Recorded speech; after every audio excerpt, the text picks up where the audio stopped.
আওয়ামী লীগ এমন একটা রাজনৈতিক দল যা কিনা তাদের প্রতিপক্ষের নিকট রীতিমতো একটি সুনামি,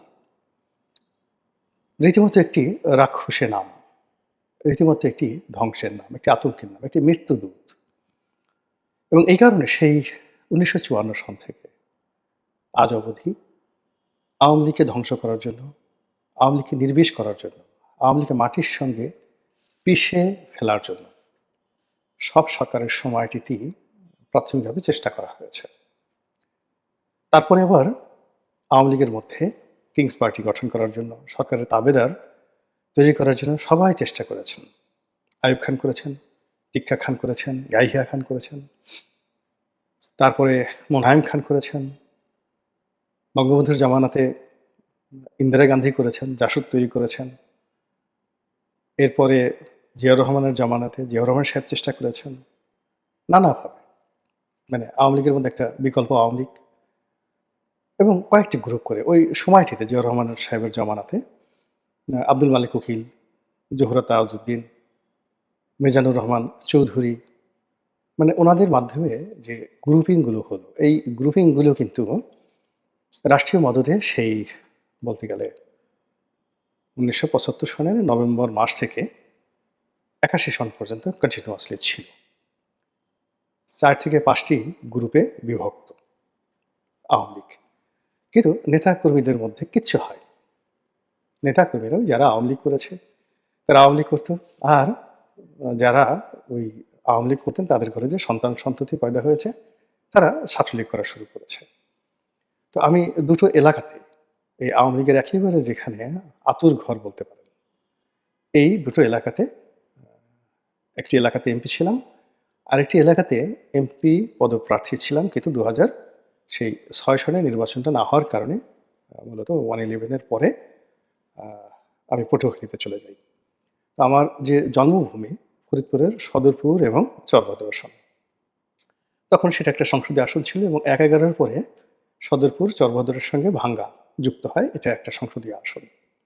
তো এখানে যেহেতু কাজী জাফর সাহেব ছিলেন তখন আমাকে দল মনোনয়ন দেয় ফরিদপুরের জায়গায়, ফরিদপুরের পরিবর্তে পটুয়াখালীতে। তো যেটা বলছিলাম যে এই দুটো অঞ্চলই আওয়ামী লীগের টুঙ্গিপাড়া, এই দুটো অঞ্চলই আওয়ামী লীগের গোপালগঞ্জ। এমনকি আমার কাছে মনে হয় যে আমি গোপালগঞ্জে গিয়েছি, টুঙ্গিপাড়া গিয়েছি, তার চাইতে সদরপুর, চরভদ্রের ভাঙ্গা কিংবা ধরুন গলাচিপা, দশমিনা, পটুয়াখালী, এখানে আওয়ামী লীগের যে মেজরিটি এবং এখানে আওয়ামী লীগ সমর্থকদের যে যাকে বলা হয় দলের প্রতি যে প্রীতি, এটা আমি গোপালগঞ্জে দেখিনি। নিজের একটা অভিজ্ঞতার কথা বলি, অনেক দূরে চরভদ্র সেনের পদ্মার তীরে নিঝুম একটি গ্রাম, সেই গ্রামে পদ্মার চরে ১০-১২টি দরিদ্র পরিবার বসবাস করে। এরকম গ্রীষ্মকাল, খেজুর গাছের নিচে এই ১৫-২০ জন লোকের মধ্যে আমি একটা উঠান বৈঠক করছিলাম একের ভর দুপুরে। তো আওয়ামী লীগের সম্ভাব্য প্রার্থী আমার কথা শুনতে এসেছেন তারা, বেশিরভাগই মুরব্বী। আর ওখানে তো চ্যাংড়া পোলাপান তেমন নেই, একটা গহীন চর। তো যাই হোক, আমি সেখানে বঙ্গবন্ধুর কথা বলছিলাম। তো বলার পরে একজন বৃদ্ধ, তিনি কাঁপছিলেন আর কাঁদছিলেন। তো কথাবার্তার শেষে আমি সেই বৃদ্ধকে জিজ্ঞাসা করলাম যে, বাবা আপনি, আমি যখন বঙ্গবন্ধুর কথা বলছিলাম তখন আপনি কেন কাঁদছিলেন? আর কেন আপনার শরীর থরথর করে কাঁপছিল? তখন তিনি বললেন যে, বাবা আপনি যখন বঙ্গবন্ধুর কথা বললেন, তখন আমার একটা স্মৃতি মনে পড়ল। উনি সাইকেলে করে, উনার বন্ধু শামসুদ্দিন মোল্লা, আরেকজন ছিলেন মোল্লা জালাল, ফরিদপুরের ৩ জন বিখ্যাত বঙ্গবন্ধুর ঘনিষ্ঠজন। তো মোল্লা জালাল, তারপরে শামসুদ্দিন মোল্লা, আরেকজন ছিলেন আব্দুল হামিদ চৌধুরী, ঠ্যাঙ্গামারির। এই যে ৪ বন্ধু, তারা সাইকেলে করে প্রচার করতেন। তো তারা আমাদের এই এলাকাতে আসছিলেন ওই সময়টাতে। তো এরকম কথাবার্তা বলতে তিনি আমার এই ঘাড়ের উপরে হাত দিয়েছিলেন বঙ্গবন্ধু। আমি তখন একেবারে বয়স অল্প। ওই ভদ্রলোক বললেন। তো আপনি যখন তার কথা বলছিলেন তখন আমার এই পুরো হাতটা অবশ হয়ে যাচ্ছিল। খুব ব্যথা অনুভব করছিলাম। আপনি চিন্তা করেন যে এই লোককে আপনি কিসের মবের ভয় দেখাবেন? এই লোককে আপনি কিভাবে জেলে নিবেন? এই অনুভূতিকে আপনি কিভাবে শেষ করে দেবেন? বঙ্গবন্ধু সম্পর্কে এরকম অসংখ্য স্মৃতি যেমন আছে, তেমনি শেখ হাসিনা সম্পর্কেও এখন যেহেতু তিনি পলাতক দেশের বাইরে, গুণগান করব না। কিন্তু যদি বলি আপনি অবাক হয়ে যাবেন যে তৃণমূল পর্যায়ে টেকনাফ থেকে তেঁতুলিয়ায় লক্ষ, লক্ষ মানুষের সঙ্গে তার যে ব্যক্তিগত স্মৃতি শেখ হাসিনার, এটা আপনি রাতারাতি বুলডোজার দিয়ে ভাঙতে পারবেন না। বিল্ডিং ভাঙতে পারবেন, কিন্তু এটা ভাঙতে হলে শেখ হাসিনা বঙ্গবন্ধু যে কাজ করেছেন তার চেয়ে আরো ভালো কাজ করে মানুষের হৃদয় জয় করতে হবে। এটাই হলো রাজনীতির ম্যাথ, স্বাভাবিক ম্যাথ। তো যেটা বলছিলাম যে এরকম সদরপুরের ঘটনা গেল, চরবদর্শনের ঘটনা গেল। যখন আমি গলাচিপাতে গেলাম, সেখানে খুব একটা বিরূপ রাজনৈতিক পরিস্থিতি। যাকে বাদ দিয়ে আমাকে মনোনয়ন দেওয়া হলো ক্ষমা জাহাঙ্গীর সাহেব। তিনি আওয়ামী লীগের একেবারে যে কয়জন মেধাবী লোক ছিলেন ৮০-র দশক জিয়াউর রহমানের জমানা থেকে একেবারে আবির্ত। আমার কাছে মনে হয় রাজনীতির পরিপক্কতা, দ্য লিডারশিপ কোয়ালিটি, ডিপ্লোম্যাসি, আখামা জাহাঙ্গীর হোসেনের মতো সমপর্যায়ের ছাত্রনেতা বাংলাদেশে খুব অল্প পয়দা হয়েছেন। তিনি সফল ছিলেন। তো গলাচিপা দর্শনের রাজনীতি ৪০ বছর ধরে তিনি নিয়ন্ত্রণ করেছেন এবং ওখানে তিনি এমন একটা বলয় গড়ে তোলার চেষ্টা করেছেন, যেটা মনে হয়েছে যে শেখ হাসিনার চাইতে তিনি সেখানে জনপ্রিয়, যেটা তার ভুল ছিল। একাগারের সময় শেখ হাসিনার সঙ্গে তার দূরত্ব হয় এবং সেই জায়গায় তার পরিবর্তে আমাকে শেখ হাসিনা মনোনয়ন দেন। আমার দুটো সমস্যা। আমি কাজ করেছি সদরপুর চরবদর্শনে, আর গলাচিপা দর্শনীতে আমি যখন মনোনয়ন নিয়ে যাই ২০০৮ সনে, তখন আসলে সেখানে ১৮টা ইউনিয়ন, একটা পৌরসভা। এই ১৮টা ইউনিয়নের ২ থেকে ৩টি ইউনিয়নের নাম আমি জানি, আর বাকি ইউনিয়নের নাম আমি জানি না। ১ বছর ২ বছর আমি সেখানে পড়াশোনা করেছি। এই সুবাদে পরবর্তীতে আমরা ঢাকা চলে আসি। ছাত্রলীগের কমিটি, যুবলীগের কমিটি, আওয়ামী লীগের কমিটি 100% সেই আখামা জাহাঙ্গীর হোসেনের, এবং তিনি তার সর্বশক্তি দিয়ে কমিটিকে তিনি আমার বিরুদ্ধে ব্যবহার করার চেষ্টা করলেন।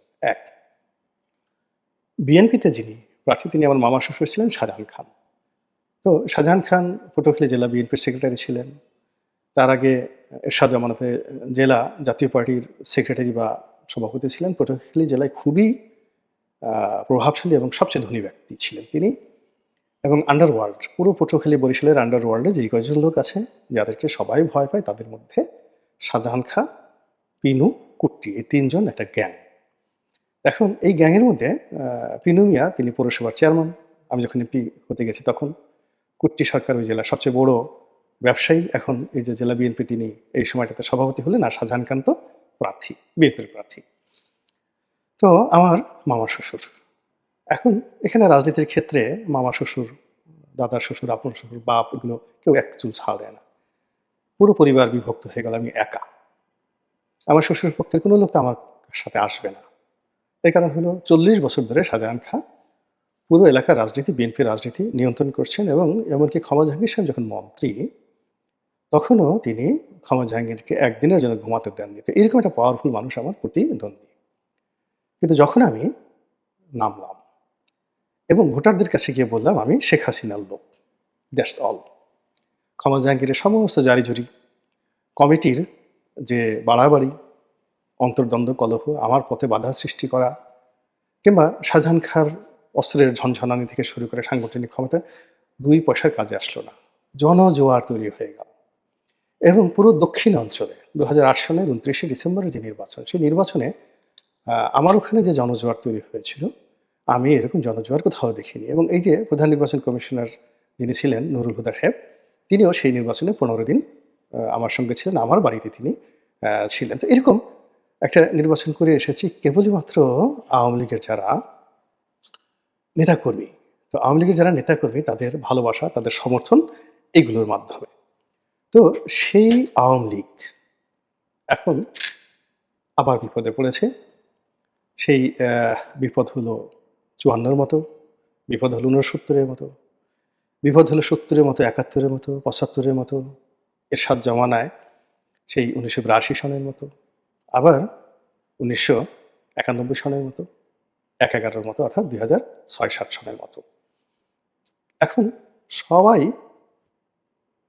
আওয়ামী লীগ কে শেষ করে দেওয়ার চেষ্টা করছে। তো এখানে যে সমস্যাটা হলো যারা আওয়ামী লীগকে টার্গেট করছে, তারা আওয়ামী লীগের বিল্ডিংকে টার্গেট করছে। যারা টার্গেট করছে আওয়ামী লীগের শরীরকে, বড়জোর আওয়ামী লীগ করে এরকম একটা শরীরকে টাচ করার চেষ্টা করছে। তারপরে আওয়ামী লীগের যে সকল ঘৃণিত নিন্দিত লোক, টাউট, বাটপার, চোরাকারবারি তাদেরকে আক্রমণ করার চেষ্টা করছে। কিন্তু সাধারণ মানুষের মধ্যে নৌকা, বঙ্গবন্ধু, শেখ হাসিনা, আওয়ামী লীগ এই জিনিসগুলো যেভাবে অনুরণিত হয়ে আছে, সেই জায়গাতে কেউ আঘাত করতে পারছে না, সেই জায়গাতে কেউ প্রলেপ দিতে পারছে না। সেই জায়গাতে ধানের শীষ, সেই জায়গাতে দাঁড়িপাল্লা, সেই জায়গাতে লাঙল, সেই জায়গাতে এনসিপির গোলাপ ফুল, শাপলা বা হোয়াট এভার মেবি এই জিনিসগুলোর প্রলেপ বা সিল সাপ্পড় এখনো পর্যন্ত লাগানো যাচ্ছে না। বরং যে কাজগুলো আগামীতে করার জন্য চেষ্টা করা হচ্ছে, এটা হলো স্ট্রাকচারালি অ্যান্ড ফাইন্যান্সিয়ালি আওয়ামী লীগকে কতটা ধ্বংস করা যায়। যেমন ৩২ নম্বর ভাঙা হয়েছে, সুধা সদন ভাঙা হয়েছে, আওয়ামী লীগের অফিস ভাঙা হয়েছে। এখন যদি টুঙ্গি পাড়ার নাম পরিবর্তন করে দেওয়া হয়, গোপালগঞ্জের নাম পরিবর্তন করে দেওয়া হয়, এমনকি বঙ্গবন্ধুর মাজার বা তার যে কবর, সেই কবরের উপর যে সৌধ নির্মাণ করা হয়েছে সেটি গুঁড়িয়ে তছনছ করে দেওয়া হয়, আপনার কি মনে হয় আওয়ামী লীগ শেষ হয়ে যাবে? আর ওই আওয়ামী লীগের ওই জায়গাগুলোতে যেখানে আওয়ামী লীগ শেষ করে দেওয়া হলো, সেখানে নতুন স্লোগান আসবে, ইনকিলাব জিন্দাবাদ, ইনকিলাব জিন্দাবাদ, ইসলামী আমিরাত জিন্দাবাদ, নয়া আফগানিস্তান। সি সি, আল্লাহ মাফ করুক, আল্লাহ মাফ করুক, আল্লাহ হেদায়েত দান করুক, হেফাজত করুক এবং আমাদের সবাইকে ধীর স্থিরভাবে রাজনৈতিক প্রতিপক্ষ মোকাবেলা করার তৌফিক এনায়েত করুন। আসসালামু আলাইকুম রহমতুল্লাহি ওয়া বারাকাতুহু।